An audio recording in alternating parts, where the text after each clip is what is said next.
Ben, Jacob, מה שלומך? בסדר, מה שלומך? בסדר. How was your Pesach? Pesach was good. It was busy. Yeah, it was Pesach filled with family. Aha. Very It was nice. How was yours? It was mostly with family and lots of family stuff.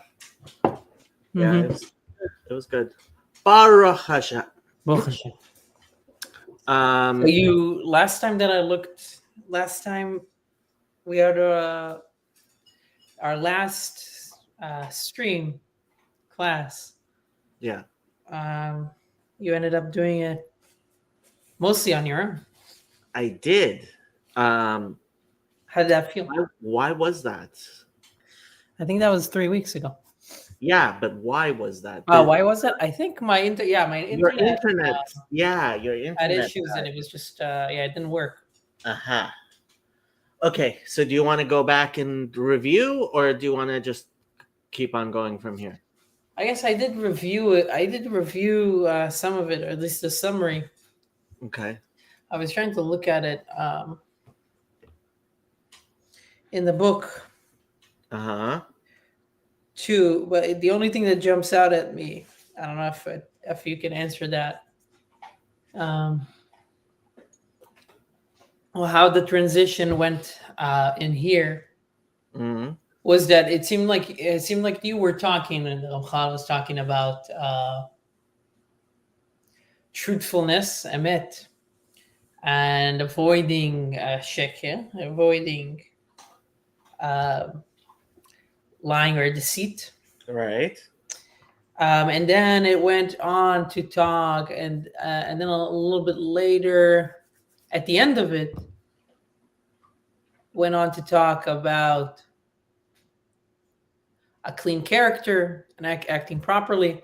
But in the middle of it, between those, it also talked about keeping Shabbat. Aha. And I'm just curious to know why is Shabbat in both, like why is Shabbat, which is not necessarily a moral, seemingly it's not in the same category as not being truthful or not being or having good character traits, because those are moral attributes that can apply maybe more globally, or it can apply in one way, and then the Shabbat, it seems like it's a very more specific. Well, okay, so this is me explaining how how the sausage is made. So in a Jewish community, especially back then, but even in Orthodox Jewish communities nowadays, right? The matter of keeping Shabbat or not keeping Shabbat is probably the most clear part of, am I going to be a respected member of the religious leadership in the Jewish community? Because obviously, while children are raised to keep Shabbat, when you're raising your children, you can tell who takes it more seriously and who doesn't. Yeah. Right? I mean, I'm reminded of Ari Shafir.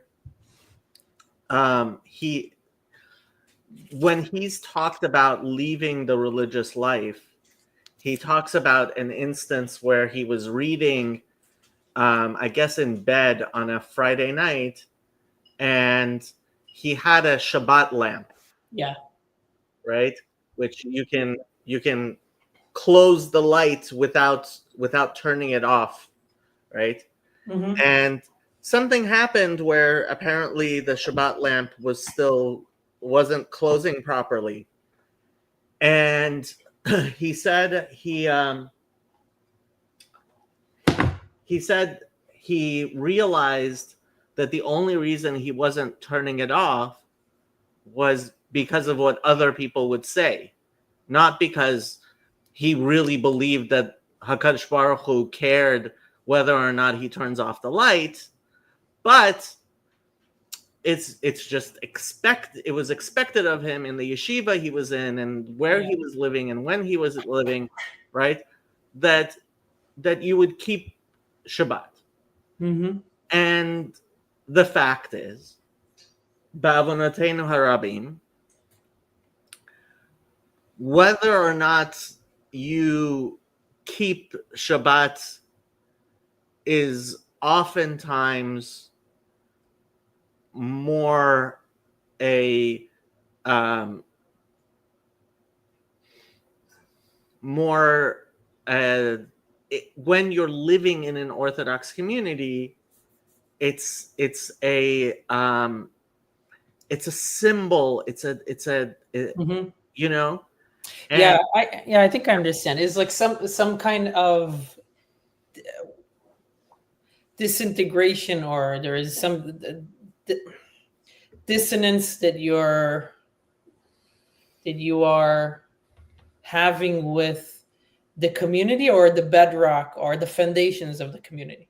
yeah, whether you're living according to the rules of the community, and it especially, I mean, there are plenty of people who think they are very spiritual and they but does God really care whether or not I you know, I turn this light on and off, Yeah. right? And so it's a it's a very strange, I mean, Shabbat plays a very strange role within Judaism.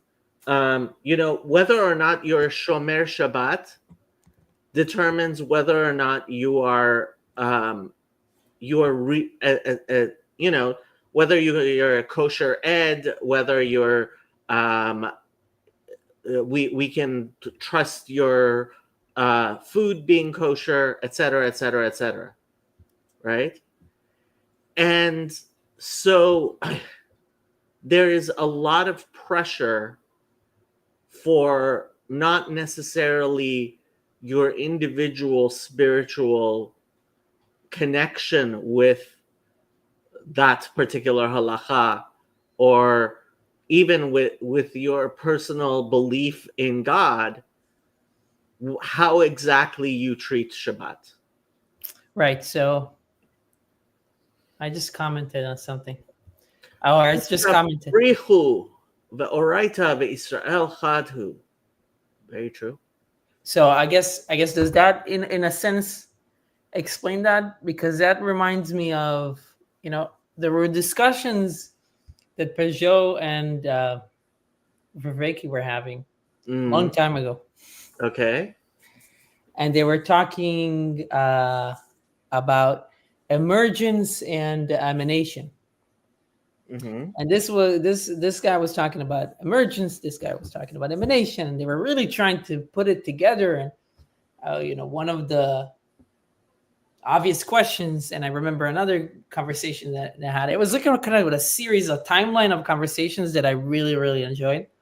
One of them was also a conversation that Peugeot had with this guy that has like a community, and he does parkour, not really parkour, but something. I forgot his name. And he was really nice. And Rafe he's Kelly. Rafe Kelly. The guy, the Israeli guy, is not really Israeli. He kind of looks Israeli, but he's not. Yeah, he does look Israeli, yeah. Yeah. So, and I remember Peugeot also having that conversation with him, and his question was also like, wait, so what's first? Is it emanation, is the category just created for us, or is it just going to grow organically from the bottom? Are we all responsible for it? So the connection here, that what it makes me think is that, in a sense, what you're saying as well, and maybe what the Ramchal is saying, is that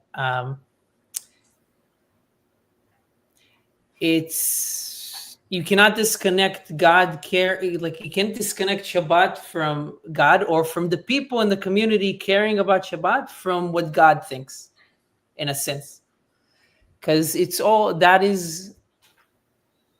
Maybe that's not how the whole cookie is made. Like that's not how God's actions or will be perceived by us in here, but that is one way that it's going to be perceived, is by how other people look at your actions and react to your actions. Is that so? I'm sure you haven't seen it, but I put a video on the Discord of these twin women in Australia who they are not just identical twins, but they speak in unison. right? They both say the same, like they're both speaking at the same time, saying the same words. Yeah. Right. And a few people noted, well, first of all, it's very annoying, right? When you're listening to them, like it's fascinating to begin with, but when you're actually listening to what they're saying, it's annoying. It's like in stereo, right? And second, people were noting that they're not actually saying them at the exact same time, right? Mm-hmm. So why do they do it?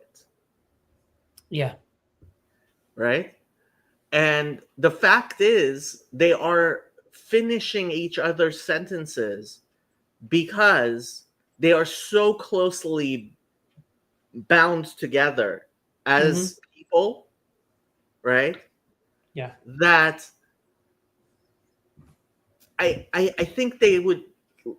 It's quite possible. I mean, I would never do this as an experiment to either one of them, because they mentioned a few times they've been separated. It's been anguish, and I'm guessing it would similarly be anguish, like if something like that were to happen to them. Now it would be even worse. They're thinking together.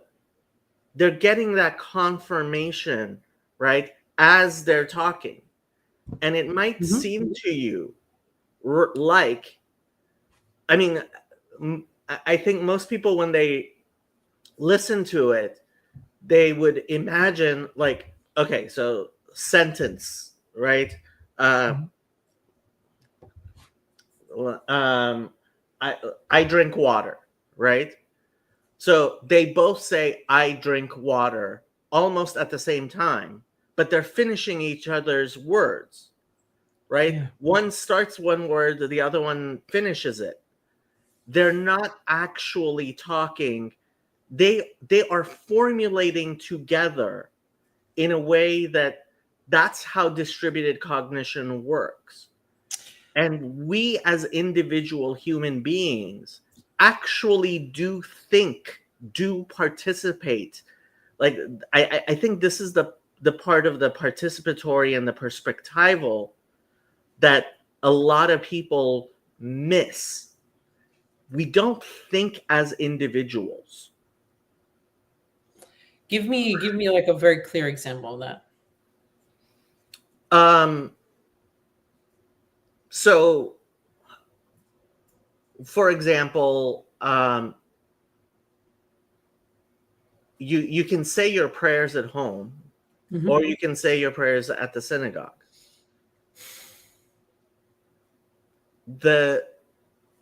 It's never going to be the same, even if you're even if you're a very, very pious person. When you say your prayers at home by yourself, you don't have the type of coming together, the communal experience, the reinforcing. And so, Ein Shechina Shora Alav. The Holy Spirit cannot fall upon you individually the same way that it would on a minyan. Mm-hmm. That's a really important part of that, which we've very much become detached from, right? And that's not saying there isn't a place for hitbodedut. There is a place for individual, right? But it is not a substitute.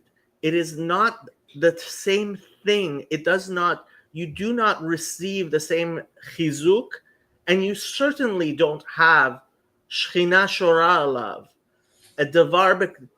You cannot say divrei shebekadusha that way.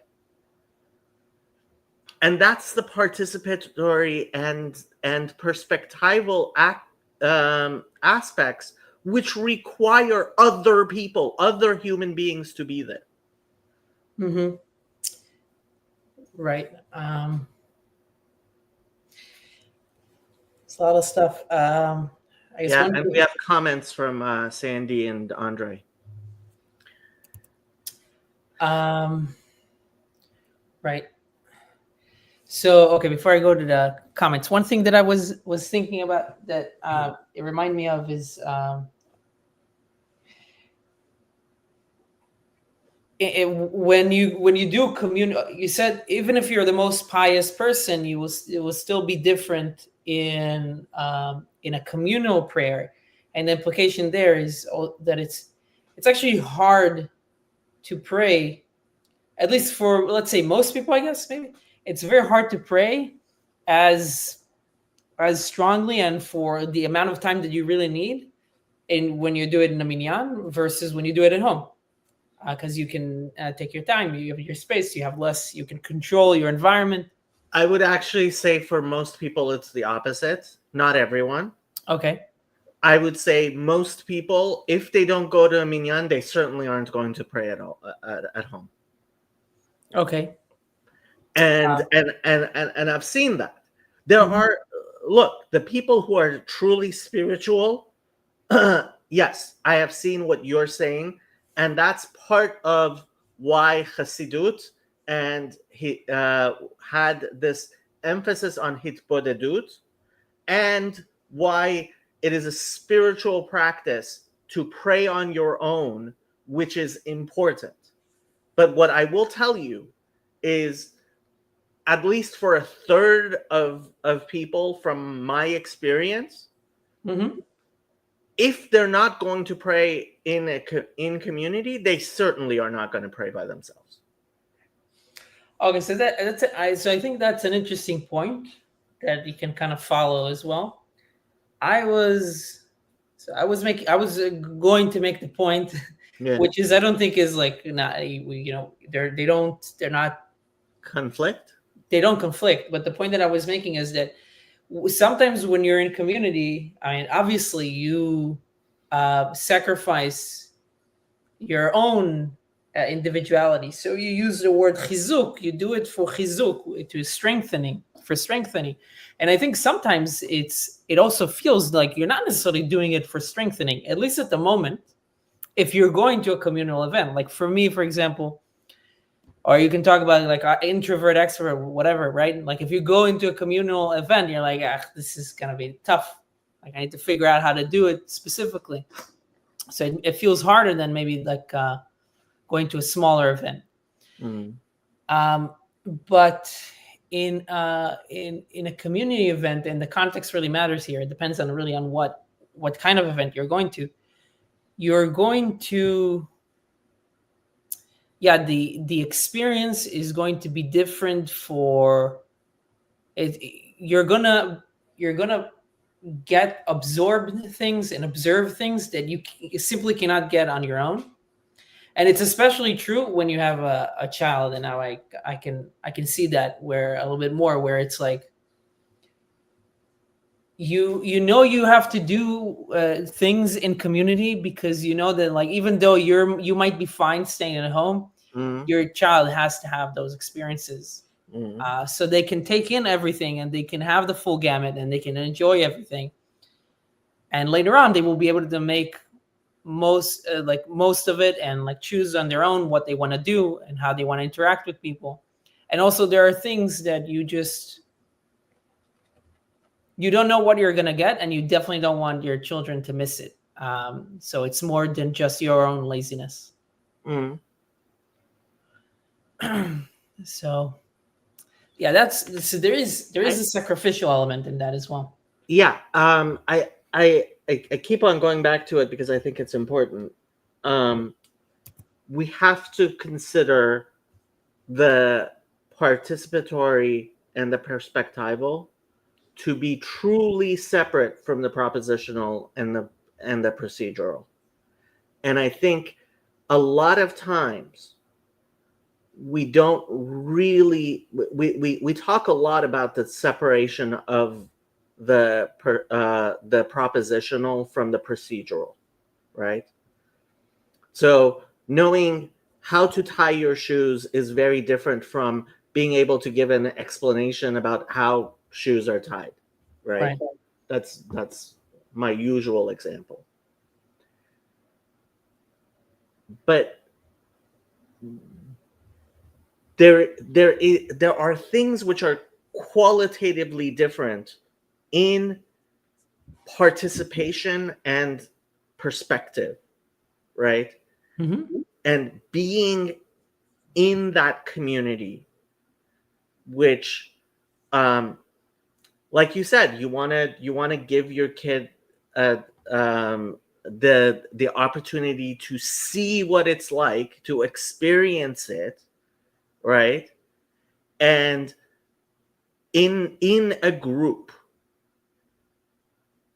And I think oftentimes it comes as a surprise to us that if the 10 of us are saying the exact same prayers in a minyan, somehow there's something there. So there's something different than me doing it, each of us, the 10 of us doing it without being able to see each other, without being able to hear each other, without knowing that the other person is there. Right. I think we're agreeing. No, I think we're agreeing. Yeah. It was. I think we were talking about two different things, but not opposing. Are we? I mean, that's the thing. I think we're saying. I think we're saying them very differently. It's funny. It's kind of like I think perspectively we're in different places, but propositionally we agree. So that kind of goes into a little bit my question about the Amchal. Like, he's talking from a perspective that is so different than both of us, honestly, probably, right? Because the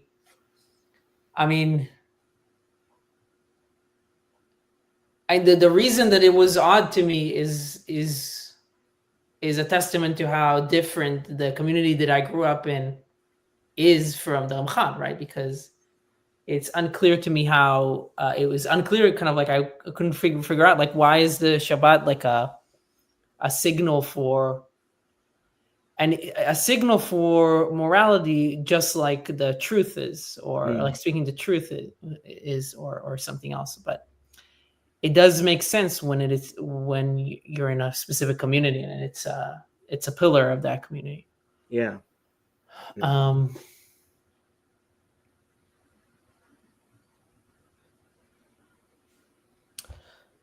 feel like there could always also be some kind of term for that. Like, I feel there is some. It's as if like the Shabbat is acting like some kind of an affordance, I guess, is the best thing that I can think of to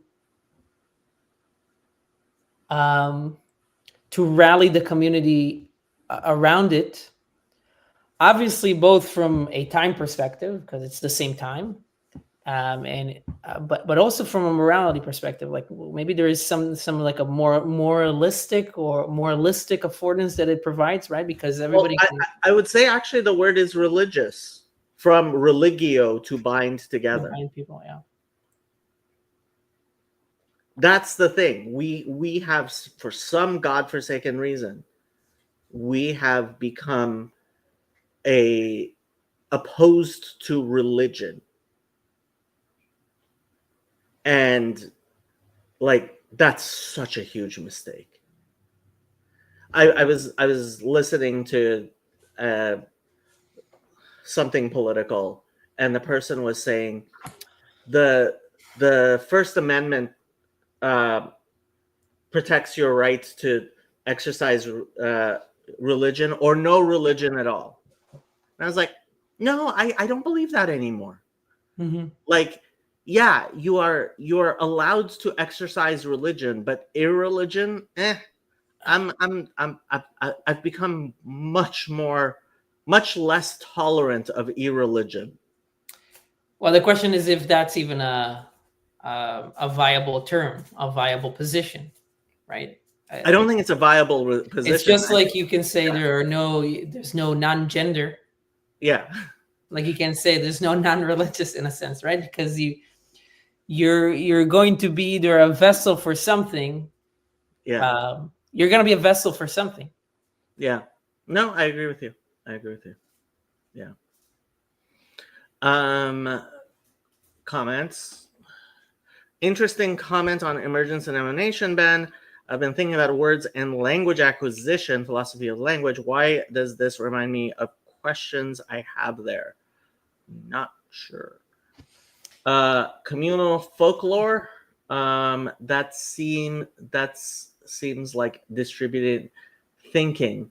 Yeah, I mean, look, we think together. Can what you said about distributed cognition and twins finishing each other's sentences relate to what happens inside our brain during language acquisition? I don't think it's just language acquisition. I think it's generally how our brains function. See Ian McGilchrist. Where two or three are gathered, exactly. And well, in some of the discords, there's talk about the two parts of the brain and whether they act independent of each other and what is happening. I don't think they are completely independent, but they can be. Yeah, I mean, there's definitely something. I mean, that flashed in my mind for a second of thinking about like the two brains. But I definitely don't know enough, or maybe nobody really knows enough to understand how they interact with each other. Mm-hmm. In that sense. So how does each side sacrifices its own individuality in order to allow the I or the self to actually make choices. Yeah. Which is interesting because I mean, then we didn't talk about that, but it's the communal. So it's not only a chizuk for you, right? Sometimes it doesn't feel like a chizuk, but it's actually a chizuk for the thing that you are a part of, and that thing that you are a part of that is kind of ambiguous. It's the we.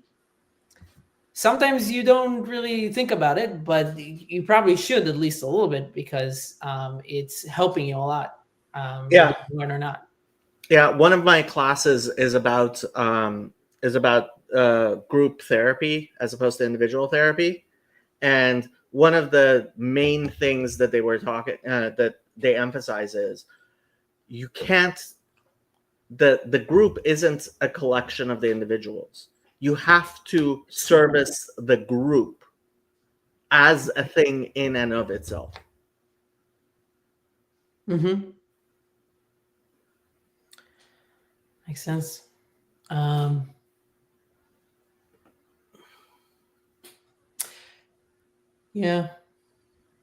I don't have any.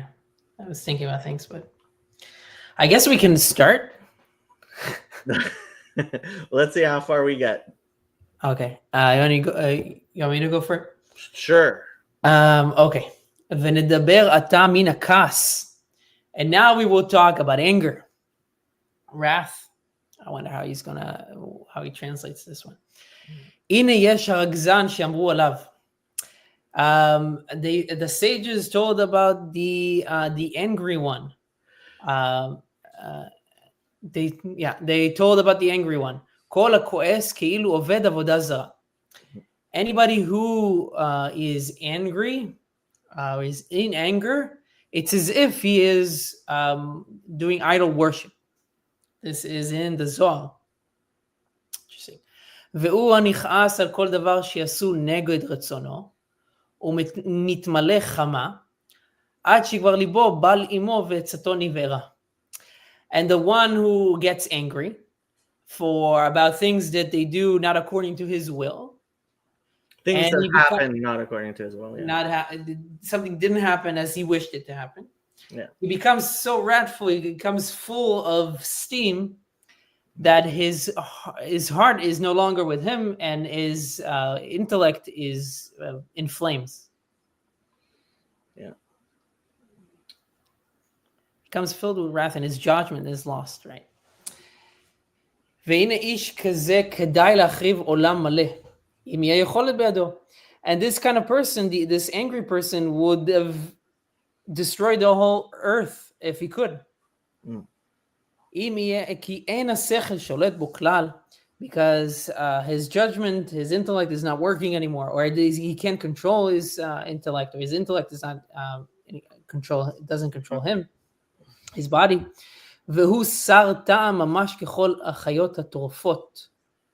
And he lacks reason, just like all of the predatory animals.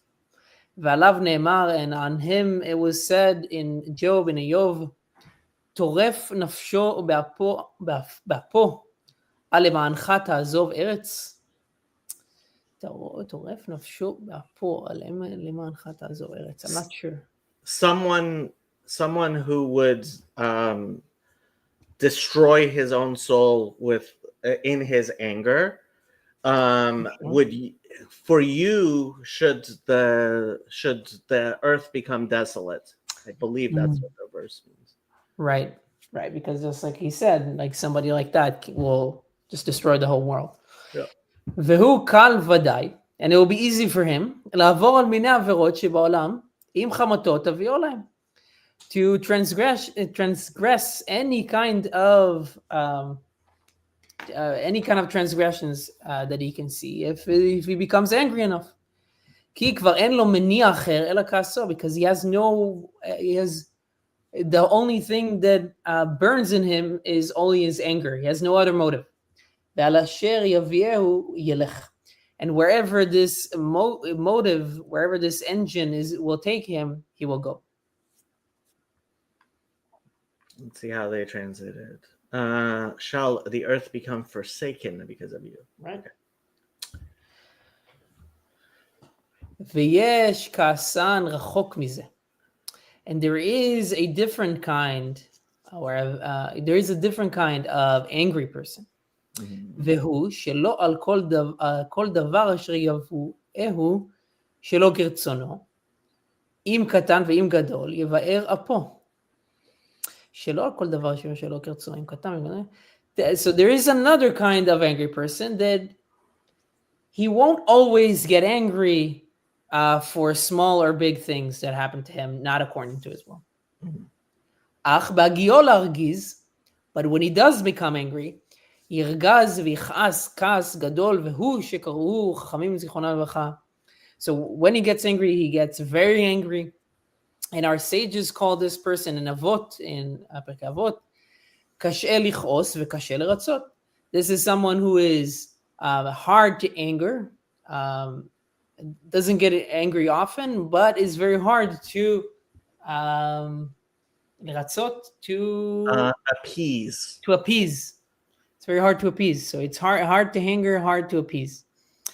וגם זה רע ודאי. And this is obviously also bad. It's a bad trait to have. כי כבר יכולה לצאת תקלה רבה מתחת ידו בזמן הכעס. Because in the time when you are angry, anything can happen, or something bad can happen. So it's dangerous. ואחר כן לא יוכל לתקן את אשר עיוותו. And afterwards, you possibly would not be able to correct any of your wrongdoings. ויש כעסן פחות מזה, שלא יכעס על נקלה. And there is a category of an angry person that is less bad, less severe than what we talked about now. And this is a person that it doesn't get angry over small things. ואפילו שיגיע לכעס, יהיה כעסו כעס קטן. And even if he becomes angry, he becomes a little bit angry. ולא יסור מדרכי השכל, אך עודנו ישמור עברתו. Yeah, he still keeps some reason to it. עברתו. Interesting. So he won't stray away from the ways of the intellect, of reason. And he will keep some of it for himself. He will keep himself away from avera. So maybe another way. We'll see how they translate it. He will not, but he still harbors his angry feeling. They're saying. Okay. והנה זה רחוק מן ההפסד יותר מן הראשונים שזכרנו. And this kind of person is he is further away from the afsed, from, I don't know, how do you translate the afsed? He's further from destruction than the previous categories of angry people that we discussed. ואף גם זאת ודאי שלא הגיע להיות נקי, כי אפילו זהיר איננו עדיין. But obviously this kind of person is not clean, right? In cleanliness, does not possess the attribute of cleanliness, because even to even call him watchful, we were not even able to. כי עד שהכעס עושה בו רושם, לא יצא מכלל כעסן. Because until his anger while his anger is still makes an impression over him, still possess a part of him, he is still categorized as an angry person. Yeah. By the way, I haven't done this for like 2 weeks, and I haven't been at work, and like the whole day I was having like calls with people, and I wasn't, like, my articulation is like off track.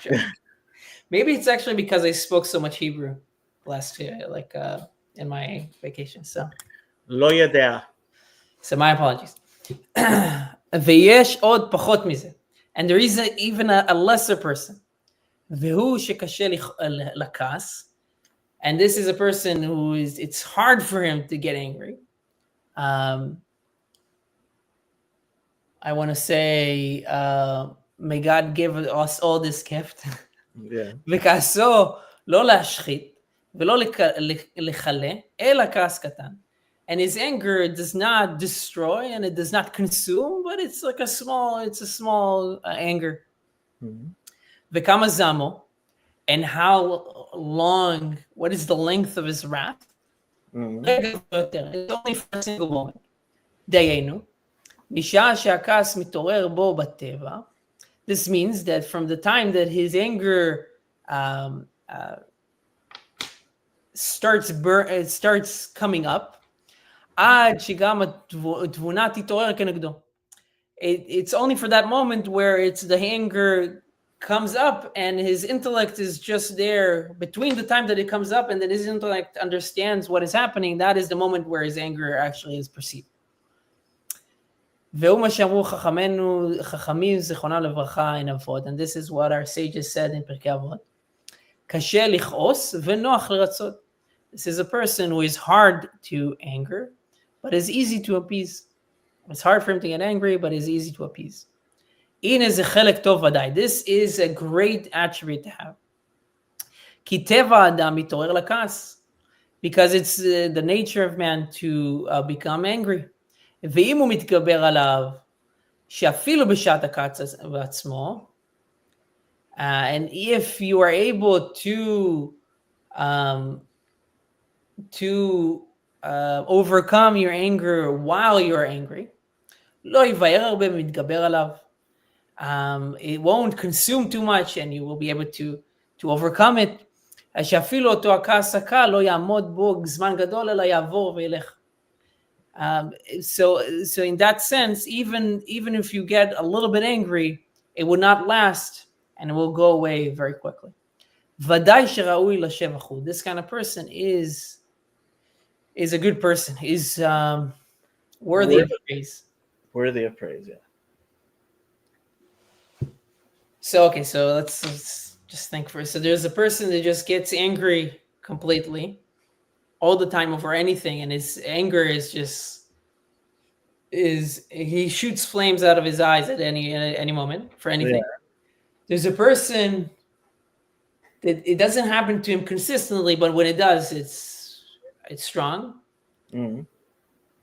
And then there's a person that does become angry, but is able to, and then the third category was a person that it becomes, that even when he becomes angry, he doesn't actually do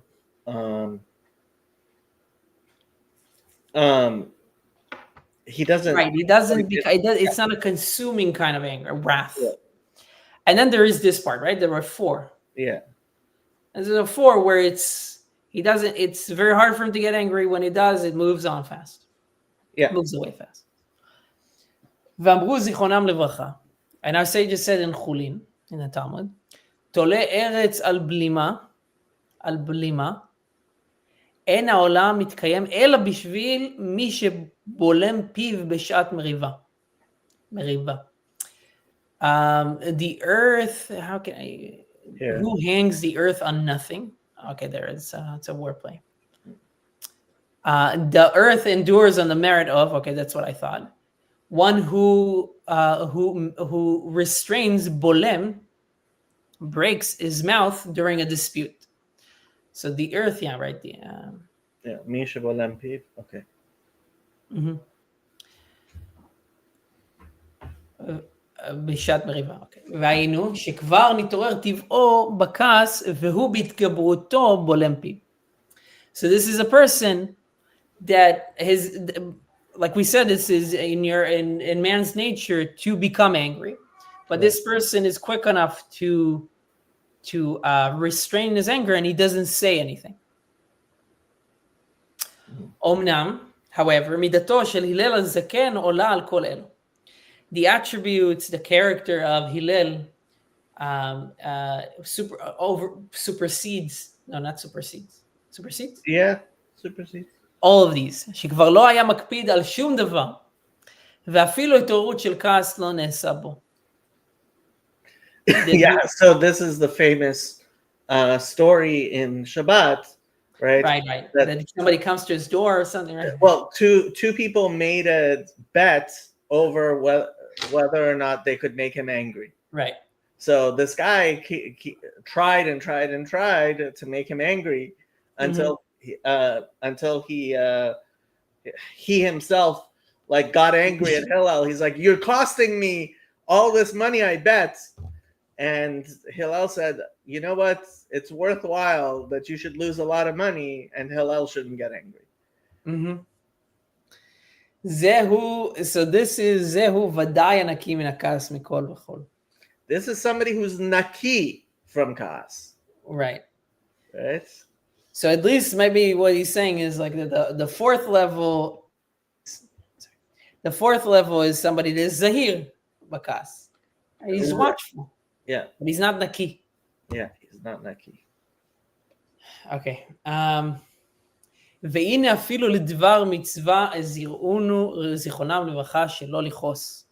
And here, even for the sake of a mitzvah, our sages warned us not to become angry in Shabbat, Talmud. ואפילו הרב על תלמידו ואב על בנו. Even when it comes to a rabbi maybe needing to potentially use anger towards his student or a father on his child, ולא שלא יסרם, אלא יסרם ויסרם אך מבלי כעס יסרם. And it doesn't mean that the rabbi or the teacher or the father should not يسرم, should not rebuke them. He should rebuke them, but without anger. כי אם להדריך אותם בדרך ישר, but to guide them in the right way. והכעס שיראה להם יהיה כעס הפנים, לא כעס הפנים, maybe. Yeah. לא כעס הלב. And the ka'as, the anger that the child or the student should perceive. No, you should perceive, yeah. Right. Should not be the anger of the heart that is coming from the heart of the teacher or the father. It should be the one that is kasapanim, the anger of the face. Right. Right. Sometimes you have to show a child like that you're angry, but it shouldn't actually be a real anger within you. Right. I think if I can getting my sources right, is that the Rambam talks about this is why Charon Apo, the wrath of his nose, is said about God, because it's the anger, right? It's the anger. It's not that God feels angry; He's showing His anger, right? Charon Apo, the anger of his nose coming out of his nose. Yeah, this is one of the things, very much a difference between certainly Protestant theology and Jewish theology. We don't believe God ever gets angry. And they're like, what are you talking about? It talks about God's wrath all the time. But it's like, when you look in the Hebrew, it's actually like, even like you're saying, the Charon Af, right? It's a appearance of anger. Right. I mean, yeah. The guide is the guide for the perplexed is like I think one of the main themes there is about showing that it's not about it, that it's not about attributing any kind of character to God, but to show how it's just talking about the actions that God is taking in order to teach us something. Yeah. V'amar Shlomo, going back, and King Solomon said in Kohelet, I never know how to say this book in English. Ecclesiastes. Something like that. Al tiv'al beruchecha lichos. Do not. How they translate it? Do not be hasty. Yeah. Do not be quick. Yeah. To anger. Mm-hmm. Ve'omer, and Job, it is said, Ki le'avil yarog kas. Anger would kill a foolish person. I would assume. What does it say? For anger slays the fool. Yeah. ואמרו זיכרונם לברכה, and our sages said in עירובין, בשלושה דברים האדם ניכר. In three things a person is well known for. He can be understood. He can be known. A person can be known by three things: bekoso, his drink; bekiso, his pocket; bekaso, and his anger and his temperament. Yes. I guess. Yeah. Very famous saying of the rabbis. And now for the next one. Do we want to start with Kina? I have a bit more time. Okay. So. הקנאה גם היא אינה אלא חיסרון ידיעה וסיכלות. So now we are going to talk about jealousy. And it is also a great detriment to reason and intellect. כי אין המקנא מרוויח. Sichlut here means not sechel. It means foolishness. כי אינה אלא חיסרון ידיעה וסכלות. Sichlut with a samech, not with a Right. not with a sin. Right. Okay. Yeah. Ella. The rabbinic Ella is very, very confusing. Only. That's how it translates. Right. Ella. Eina ella. It is not except for. It is only for. Right. כי אין המקנא מרוויח כלום לעצמו. Because a jealous person does not really earn anything for his own by being jealous. וגם לא מפסיד למי שהוא מתקנא בו. And he also does not make the other person lose anything. ואינו אלא מפסיד לעצמו. But however, he does lose a little by doing this. כמה אמר הכתוב שזכרתי ופתע תמיד קנאה. Yeah. תמיד קנאה. So this is probably jealousy slays the fool, just like anger slays the foolish, right? Yeah. ואומנם, יש מי ששכלותו רבה כל כך, there is somebody whose foolishness is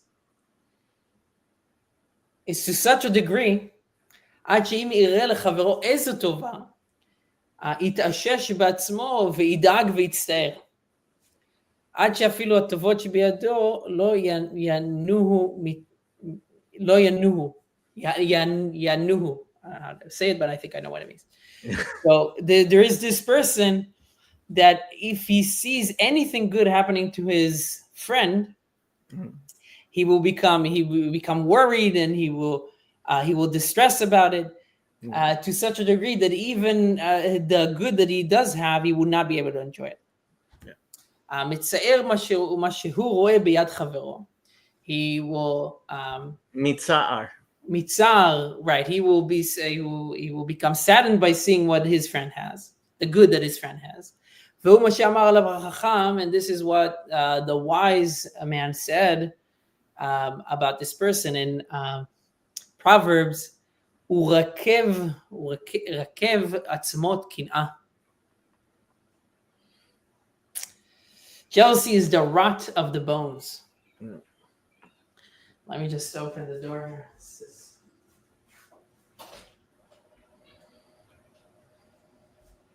It's too many creatures in this house.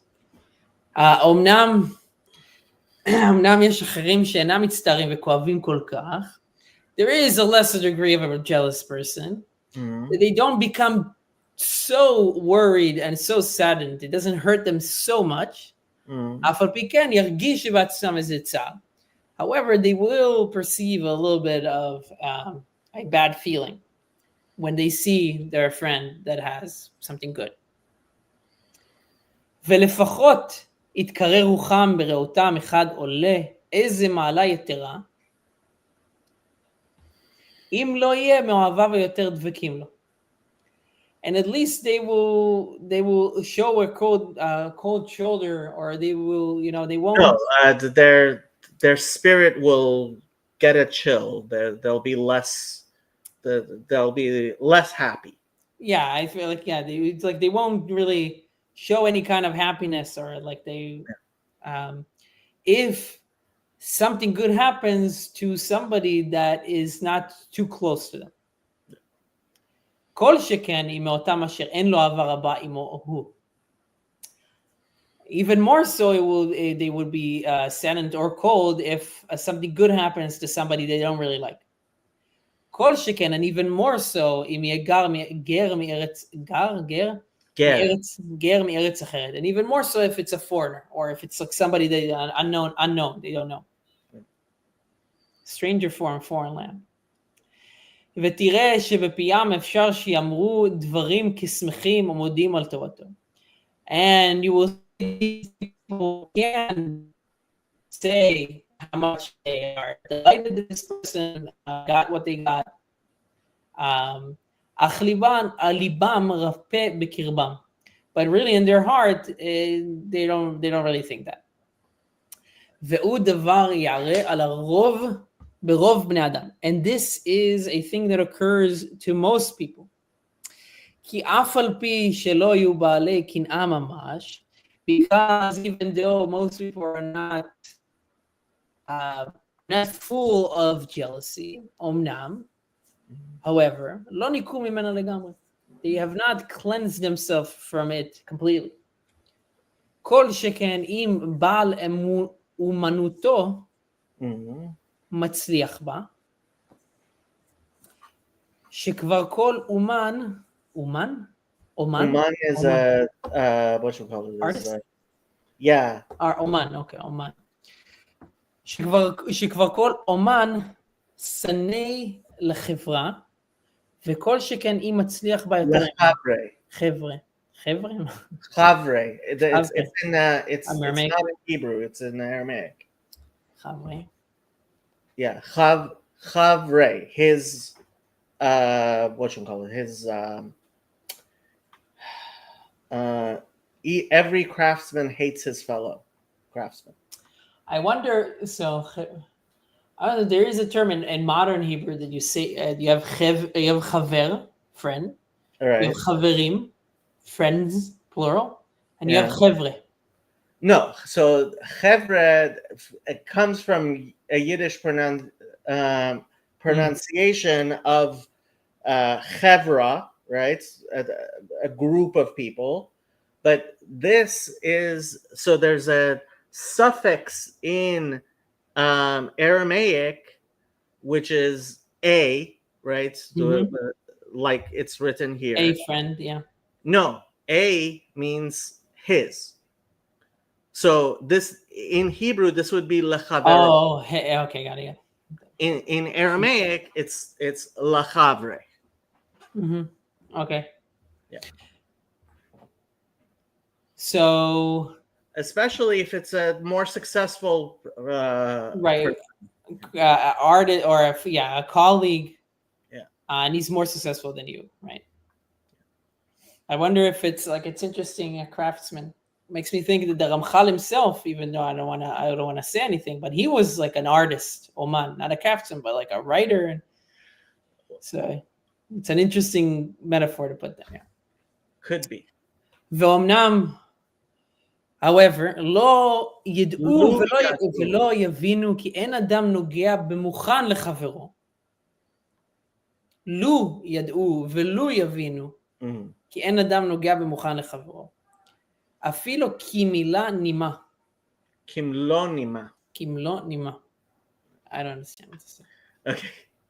But so lu means if they knew. If I wish, right?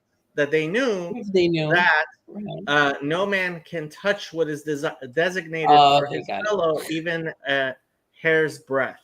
Mm-hmm. Right. If people knew that you can't really touch anybody's possessions, even right possessions, or even as a hair. Yeah, muchan lechavero, that which was prepared, provided by God to somebody else, right? You can't, you have no ability to affect that. והכל כאשר לכל מהשם הוא.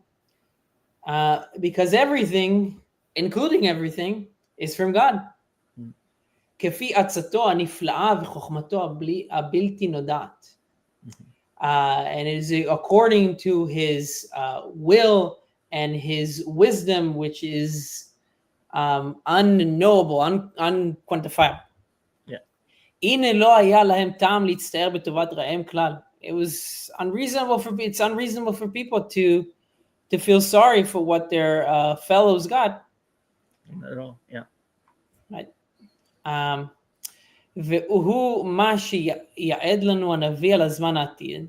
And this is what the prophet foresaw for us in the future. שלמען תהיה טובת ישראל שלמה. That for למען תהיה טובת ישראל שלמה. So that Israel will have a complete goodness for it. יקדים הקדוש ברוך הוא להסיר מלבבנו המידה המגונה הזאת. God will God told us that, God told us that He will take this attribute, this bad attribute from us. Yeah. Oh. He will first remove it. Yeah, he would Yeah, first. Kadim, Yeah, right. Kadim. Okay. He will first remove this attribute, the jealousy from our hearts. ואז לא יצר לאחד בטובת האחר. And then we will not feel saddened by the good that happens to our friend. וגם לא יצטרך המצליח להסתיר עצמו ודבריו מפני הקנאה. And the person that has the good things happen to, this person will not need to hide anything so that he doesn't get hurt by other people's jealousy. והוא מה שכתוב in Ishaya, and this is what is written, this is what's written in Isaiah. ושרה קנאת אפרים וצוערי יהודה יכרתו, אפרים לא יקנא את יהודה. שרה קנאת אפרים צוערי יהודה. Will be removed the jealousy of Ephraim. Yeah. וצוערי יהודה יכרתו, אפרים יכרתו. יכרתו. The enemies of Yehuda will be cut off, removed. Yeah. Right. Ephraim and Yehuda being like the two tribes. Yeah. But also the two kingdoms is the northern kingdom and the southern kingdom. Right.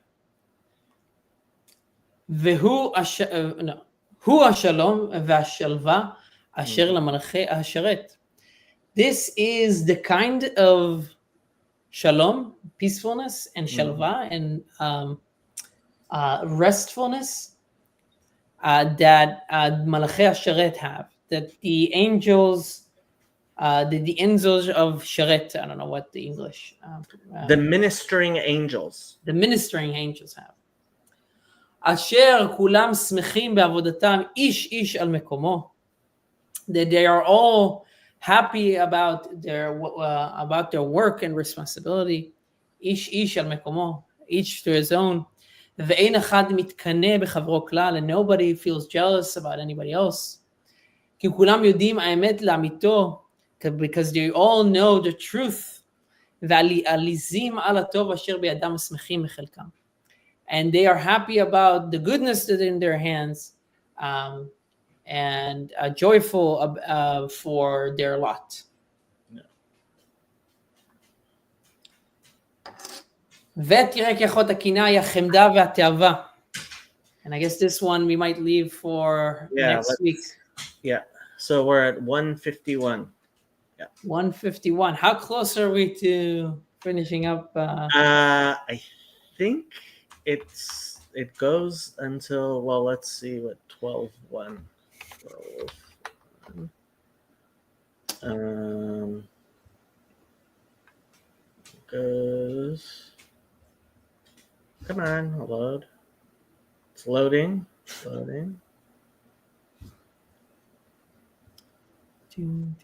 See if I can figure it out. 171. We're not that far. 151, so 20 more paragraphs. It's good. Yeah. Nice. Yeah, we should finish this next week. Yeah. That sounds good. I am going to end the stream. Thank you, everybody.